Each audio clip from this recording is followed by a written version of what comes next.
Setelah sekian lama aku tak jumpa EG6 biru aku. Ya Allah, rindunya dekat Daddy Blue ni. Alah, aku tak jumpa 3-4 hari, rindu. Bos, ya Allah, kotornya. Bos pergi mana, bos? Bos pergi mana, bos? Kotor-kotor macam ni. Tak. Ini baru dah boleh pakai kereta.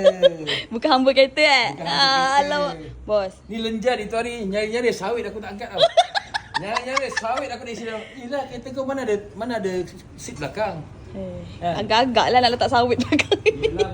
Semua benda nak letak dalam ni. Yelah, nak letak seat belakang.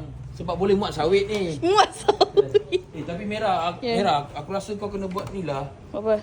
Kena buat kapet belakang ah. Kapit belakang Kapit belakang kena buat merah. Dah jadi apa dah ni? Dah macam kereta kebal dah. Tengok kutu-kutu macam ni. Ya Allah. Ni kereta apa ni? Kereta kebal. Kita basuh dulu. Aha. Lepas nanti kita tengok mana ada kawan-kawan yang nak belanja kapet ke apa ke. Tu lah. Komen kat bawah lah. Komen lah sikit. Nanti kita pergi kedai dia.